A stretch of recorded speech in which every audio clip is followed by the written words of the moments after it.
ជា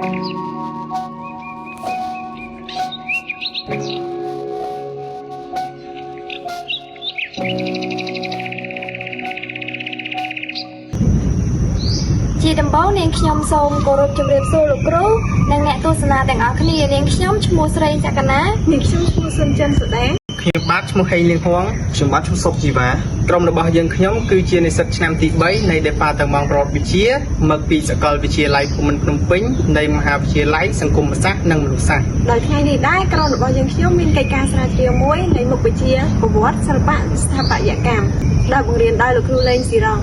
ដោយថ្ងៃនេះដែរក្រុមរបស់យើងខ្ញុំបានជ្រើសរើសប្រធានបទមួយដែលនិយាយអំពីប្រាសាទភ្នំម៉ាណង់ចង់ដឹងថាតើប្រាសាទភ្នំម៉ាណង់មានទីតាំងប្រវត្តិប្លង់និងសិល្បៈដូចម្តេចខ្លះសូមចូលរួមទស្សនាក្នុងវីដេអូនេះទាំងអស់គ្នា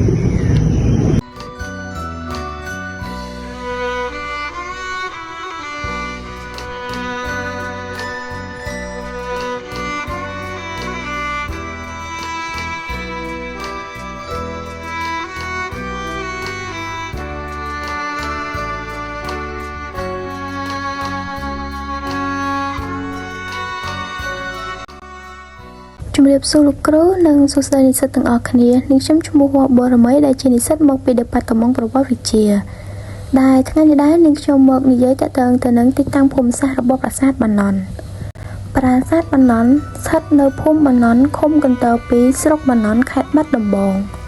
ដែលមានចម្ងាយប្រមាណ20គីឡូម៉ែត្រពីភាគខាងត្បូងនៃទីរួមខេត្តបាត់ដំបងបើយើងធ្វើដំណើរចេញពីទីក្រុងភ្នំពេញយើងត្រូវធ្វើដំណើរតាមផ្លូវជាតិលេខ5ដែលមានចម្ងាយប្រមាណជា291គីឡូម៉ែត្រពីទីក្រុងភ្នំពេញទៅក្រុងបាត់ដំបងដោយយើងត្រូវឆ្លងកាត់ខេត្តចំនួន2គឺខេត្តកំពង់ឆ្នាំងនិងខេត្តពោធិ៍សាត់នៅពេលយើងទៅដល់ក្រុងបាត់ដំបងយើងត្រូវជិះតាមផ្លូវជាតិលេខ154ស្របតាមដងស្ទឹងសង្កែដែលមានចម្ងាយប្រហែលជា20.20គីឡូម៉ែត្របើយើងគិតចាប់ពីសាលាខេត្តបាត់ដំបងរហូតទៅដល់ប្រាសាទបាណន់បន្ទាប់មកយើងឃើញមានស្ពានដែកមួយយើងត្រូវមើលមកខាងស្ដាំយើងនឹងឃើញផ្លូវចូលប្រាសាទបាណន់ហើយដោយផ្លូវចូលប្រាសាទបាណន់គឺមានរូបចម្លាក់នារីម្នាក់ស្ថិតនៅក្រោមដើមឈើមួយដើមជាកិច្ចបន្ទាប់នាងខ្ញុំឈ្មោះស៊ូនច័ន្ទសូដាដែលត្រូវឡើងមកបកស្រាយអំពីប្រវត្តិនៃការកសាងហើយកសាងនៅពេលណាកសាងដោយនរណាហើយឧទ្ទិសដល់អ្នកណាចំពោះប្រាសាទបាណន់បើតាមជំនឿលើភាពស័ក្តិសិទ្ធិនៃបូជនីយដ្ឋានប្រាសាទបាណន់ខេត្តបាត់ដំបងយើងដឹងថានៅខាងលិចស្ទឹងសង្កែស្រុកសង្កែជ្រុងអាគ្នេយ៍ទីរួមខេត្តបាត់ដំបងចម្ងាយប្រមាណជា25គីឡូម៉ែត្របើសិនធ្វើដំណើរតាមផ្លូវខេត្តលេខ155ស្របតាមដងស្ទឹងសង្កែជាប់រហូតដល់ភូមិកន្ទើឃុំកន្ទើស្រុកបាណន់ជាបូជនីយដ្ឋានស័ក្តិសិទ្ធិមួយដែលអ្នកស្រុកនៅទីនោះ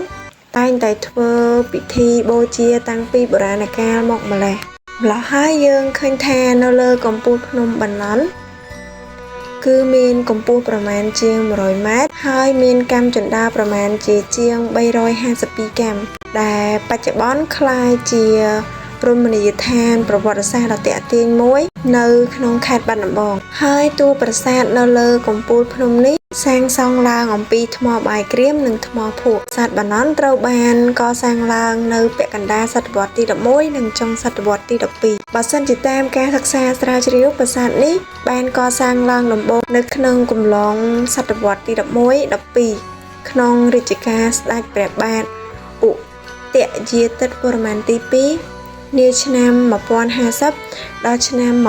1066ក៏ប៉ុន្តែការដឹកនាំរបស់ព្រះអង្គមិនបានបញ្ចប់រួចរាល់ជាស្ថាពរនោះទេទើបក្រោយមកក្នុងរជ្ជកាលព្រះបាទជ័យវរ្ម័នទី7នៅក្នុងឆ្នាំ1181ដល់ឆ្នាំ1219ក៏បានកសាងបញ្ចប់ហើយតួប្រាសាទនៅលើកំពូលភ្នំនេះមានកំពូល5គឺ4ជ្រុងគ្រប់ទិសនិងធំមួយចំកណ្ដាលប្រាសាទដែលនៅចំផ្លូវឡើងពីខាងកើតគឺមានប្រាសាទមួយឈ្មោះថាប្រាសាទតាដំបងដែកពីមុនមានរូបសំណាកតាដំបងដែកនៅឈរចាំពីមុខហើយឯប្រាសាទទី2នាទិសខាងត្បូងមានឈ្មោះថាប្រាសាទទម្លាក់ដូងដែលចាស់បានប្រាប់តគ្នាមកថានៅក្នុងប្រាសាទនេះមានលអាងចុះមកក្រោម តែពុំមានមនុស្សណាហ៊ានចុះនោះទេមានតែការពិសោធន៍មើលនាពេលបុណ្យទានដែលគេតែងតែយកផ្លែដូងទៅទម្លាក់នៅក្នុងល្អាងប្រាសាទនោះរួចហើយក៏មករងចាំមើលនៅខាងក្រោមនៃមាត់ស្ទឹងសង្កែដែលមានរូងមួយក៏ឃើញដូងនោះធ្លាក់ចូលមកក្នុងដងស្ទឹងសង្កែតែម្ដងចំណែកឯប្រាសាទទី3មានឈ្មោះថាប្រាសាទមេតបនិងប្រាសាទទី4មានឈ្មោះថាប្រាសាទព្រះពុទ្ធទាំង5ព្រះអង្គទីឯប្រាសាទទី5មានឈ្មោះថាប្រាសាទលោកយាយទេពហើយប្រាសាទបាណន់ធ្វើឡើងដើម្បីឧទ្ទិសថ្វាយដល់ព្រះសិវៈនិងព្រហ្មញ្ញសាសនាសិនបើយើងស្ដាប់តាមសម្ដីចាស់ទុំនៅក្នុងស្រុកនោះវិញបានដំណើរឲ្យដឹងថាពីប្រវត្តិនៃជំនឿលើប្រាសាទភ្នំបាណន់នេះពីដើមគេហៅថាប្រាសាទភ្នំលាបំណន់នៅពេលដែលអ្នកស្រុកមានគ្រោះអាសន្នគេតែងតែនាំគ្នាមកបន់ស្រន់លុះត្រាណាតែបានសម្រេចបំណងក៏វិលត្រឡប់មកសែនព្រេនដើម្បីលាបំណន់វិញទើបជាប់ឈ្មោះថាប្រាសាទបាណន់រហូតមកដល់សព្វថ្ងៃនេះជាកិច្ចបន្ទាប់ខ្ញុំសូមជម្រាបសួរដល់លោកគ្រូនិងមិត្តភ័ក្តិអ្នកទស្សនាទាំងអស់គ្នាខ្ញុំបាទឈ្មោះសុកជីវ៉ាជាសមាជិកនៃក្រុមទី8ដែលមានតួនាទីមកបកស្រាយនៅចំណុចប្លង់ប្រាសាទភ្នំបាណន់មានរាងជាចតុកោណកែងមានបណ្ដោយប្រវែង60ម៉ែត្រនិងទទឹងប្រវែង40ម៉ែត្រមានប្រាង្គប្រាសាទចំនួន5ដែលប្រាង្គ4សងខាងតំណាងឲ្យទ្វីបទាំង4ឬទិសទាំង4ធំឯប្រាង្គធំចំកណ្ដាលមានកម្ពស់25ម៉ែត្រតំណាងឲ្យភ្នំព្រះសុមេរុប្រាសាទភ្នំបាណន់ត្រូវបានសាងសង់លើកំពូលភ្នំធម្មជាតិកម្ពស់75ម៉ែត្រពីដីដែលមានប្រាង្គកណ្ដាលធ្វើពីថ្មភក់និងប្រាង្គជុំវិញធ្វើពីថ្មភក់លាយថ្មបាយក្រៀមហើយស្ថិតក្នុងរចនាបថមុនអង្គរចំណែកនៅឯជើងភ្នំបាណន់មានគូទឹកនិងល្អាងសំខាន់ពីរគឺល្អាងព្រះទឹកនិងល្អាងបិទមាសចំណែកឯកំពូលប្រាសាទនាទិសខាងត្បូងឈ្មោះថាប្រាសាទទម្លាក់ដូងហើយប្រាសាទនេះមានគុកបុរៈចំនួន4ដែលនៅព័ទ្ធជុំវិញប្រចាំទិសទាំង4ធំគោបុរៈខាងកើតសង់ឡើងអំពីថ្មបាយក្រៀមលាយជាមួយនឹងថ្មភក់ស្ថិតនៅចំកណ្ដាល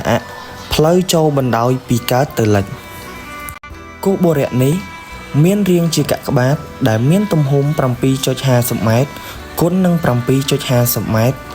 និងកម្ពស់13ម៉ែត្រគោបុរៈខាងជើងមានលក្ខណៈដូចគ្នាទៅនឹងគោបុរៈខាងកើតដែរគោបុរៈនេះបានបាត់បង់ផ្តែរហៅជាងសសរពេជ្រនៃច្រកចូលទាំងពីរតែគោបុរៈនេះមានសេសសល់លម្អក្បាច់នាគនៅលើប្រាង្គគោបុរៈខាងលិចមានលក្ខណៈដូចគោបុរៈមុនដែរ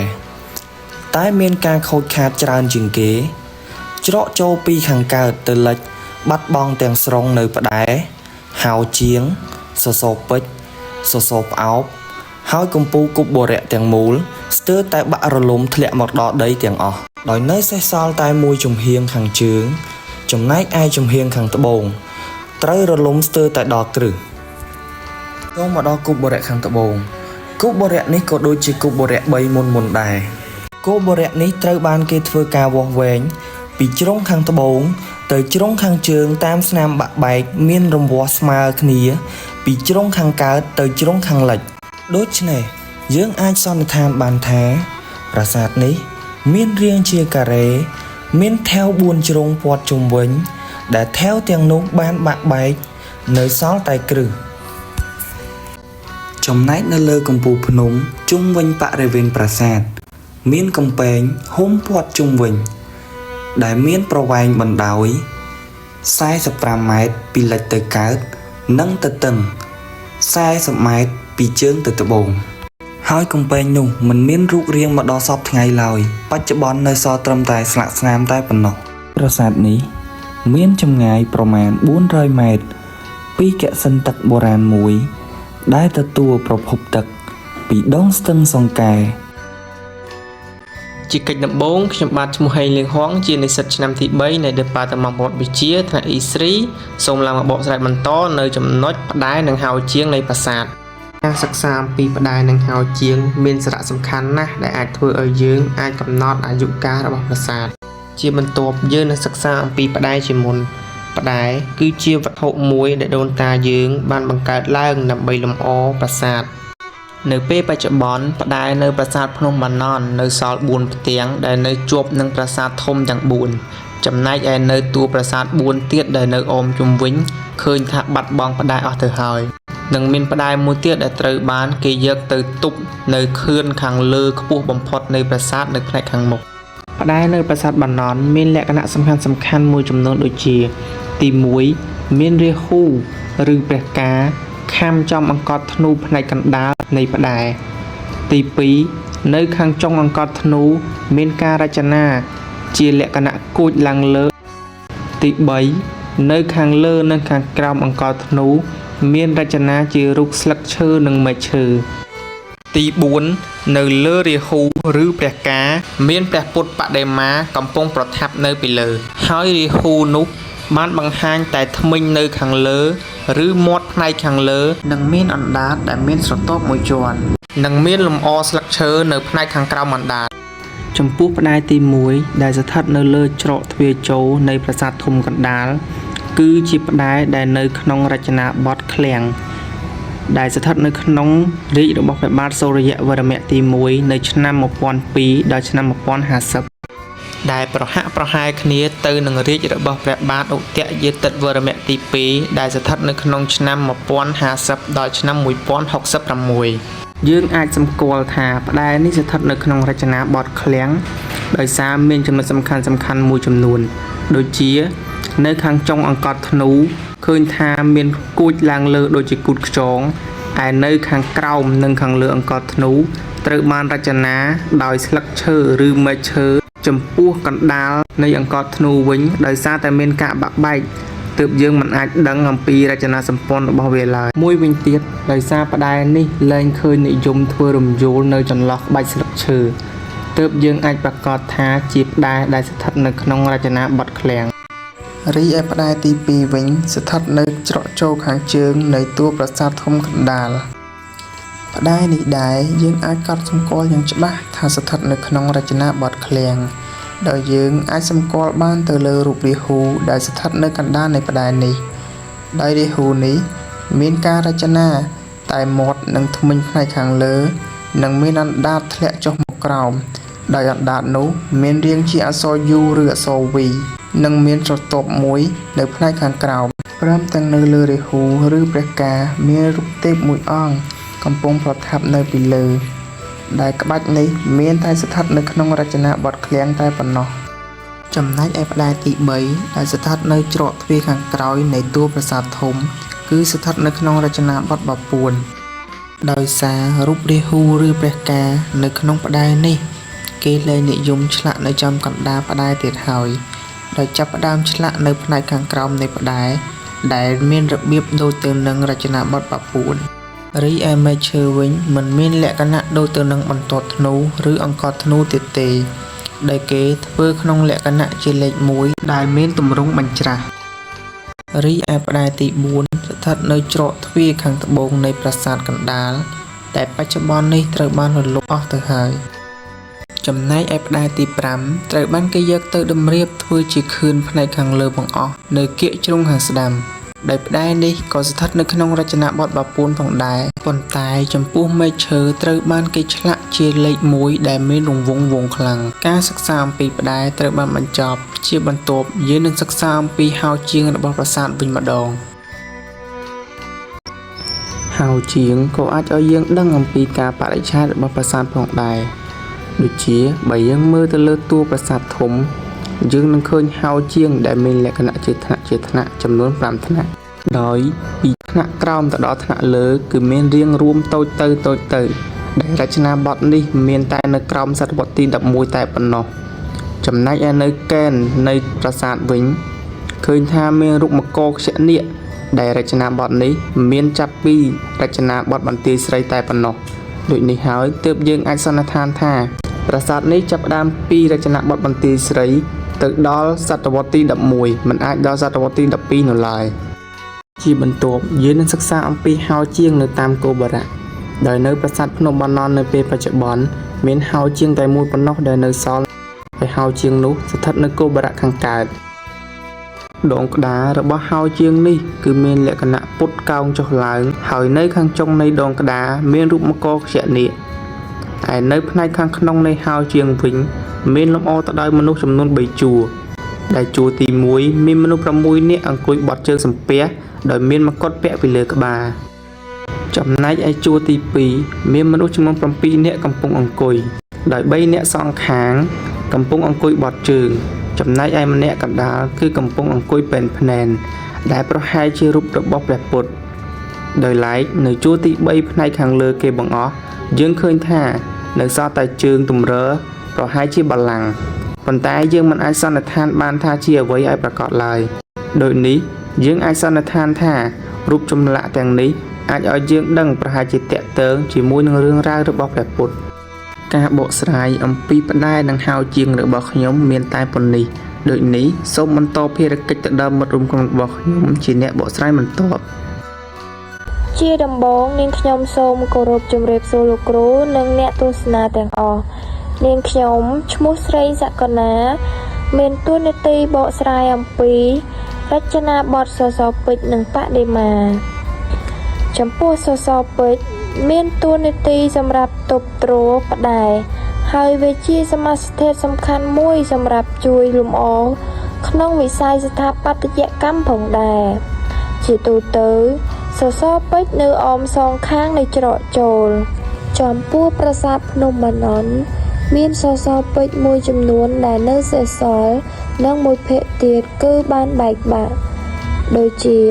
នៅប្រាសាទទី1យើងសង្កេតឃើញថាមានសសរពេជ្រ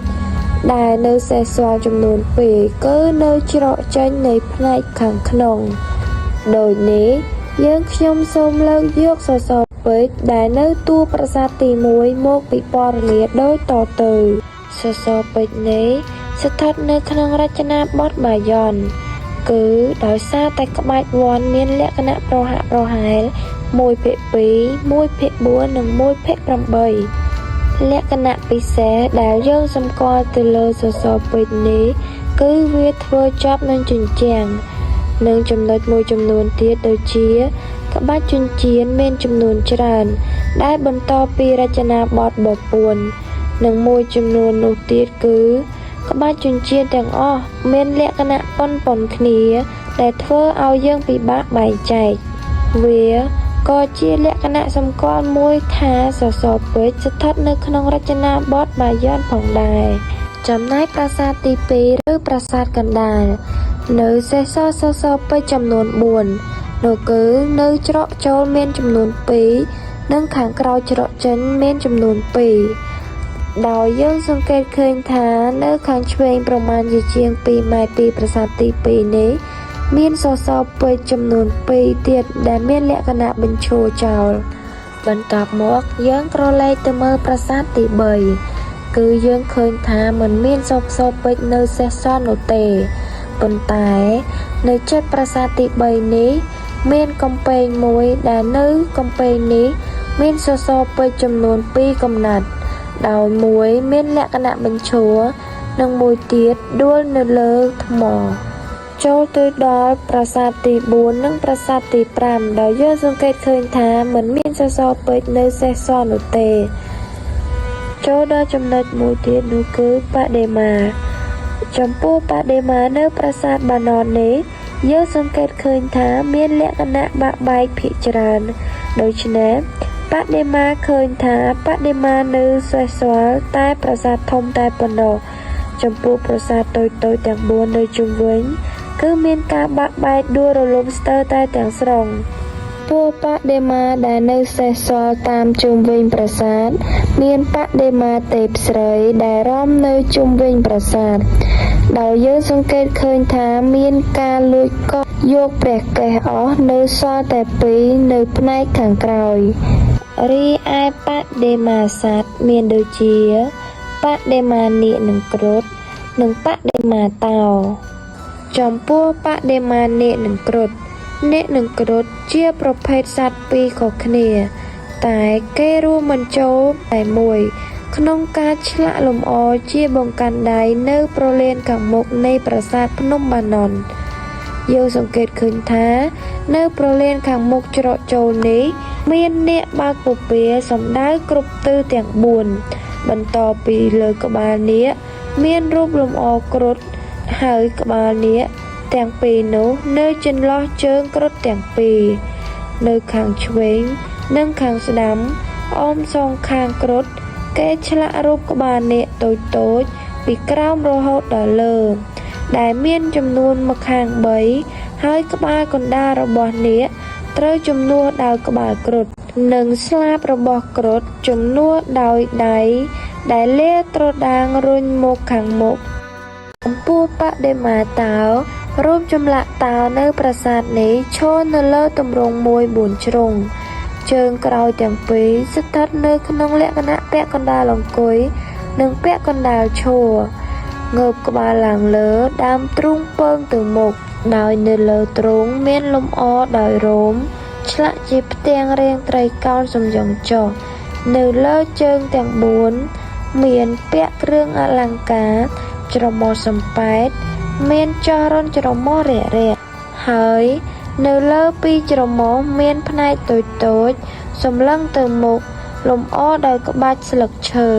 ដោយរូបតោទាំងនេះឈរតម្រៀបគ្នាអមសងខាងច្រកចូលតាំងពីជើងភ្នំរហូតដល់កំពូលភ្នំជំរាបសួរលោកគ្រូនិងអ្នកទស្សនាទាំងអស់គ្នាម្ដងទៀតខ្ញុំបាទឈ្មោះហេលៀងហួងឡើងមកបកស្រាយនៅសេចក្តីសន្និដ្ឋាន